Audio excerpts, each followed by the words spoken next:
Media delegates and the Minister for Information, Culture and Tourism, Mr. Lai Mohammed, arriving for the 3rd International Summit on Digital Broadcasting in Nigeria. The mission here is simple. Industry players, regulators and other stakeholders must sit to discuss the gains and challenges of the terrestrial television switchover from analog to digital.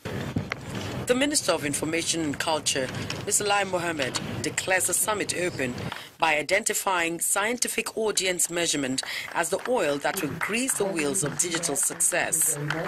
The federal government has already taken a critical long-term decision to support the Nigerian creative and entertainment industry by ensuring and funding the inclusion of a middleware that is capable of scientific audience measurement in the set-top boxes. Hajia Sa Ibrahim is the Vice Chairman of the Broadcast Organization of Nigeria, BON. But at this event, she's standing in for the organization's chairman, Mr. John Momo, who wants the government to reel out impactful policies for the full takeoff of the digitization process in the country. We urge the Broadcasting Commission to come out clearly on the timeline of digital switchover, which must include fees payable by licensees,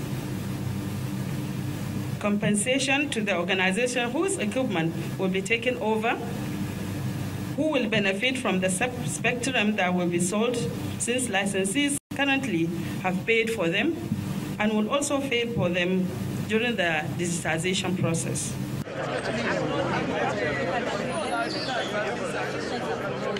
All return after the short tea break and a panel discussion is set. The topic before these panelists is evaluating the roles and responsibilities of the different players in the new broadcasting ecosystem. We actually can give directives to stations, for instance, that a particular piece of music should not be broadcast. It is NTBB in the broadcast parlance, right? Then, working together with the licensees and the Advertising Practitioners Council of Nigeria and the NBC, we can then say an advert is also NTBB. For as long as you do not pay the stations their legitimate revenue. So you won't be able to hop from one station to the other and playing on the fact of vulnerability of the stations. You know, we still need to manufacture set-top boxes. But in the order of arrangement, who comes first? Who follows? Who makes those contractual agreements in the value chain? Because I think we've doubled down in over-regulating the process as a business process. And because of that, there is no real order. As a signatory to the International Broadcast Union Agreement of 2006, Nigeria must yield to the switchover to digital terrestrial television.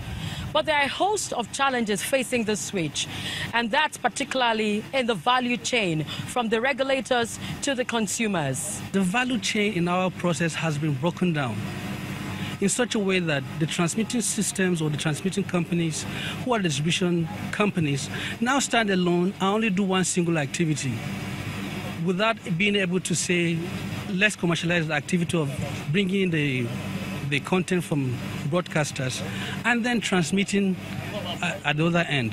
But as we speak, that isn't the case. Now, because it's private sector driven and you have to invest upfront, who would do that knowing that you'll be struggling to get back your money? Players in the industry expect the digitization to make room for more creativity and media content while providing employment for the teeming unemployed populace if it's well structured and applied. Loretta Chiogo, Channels Television News.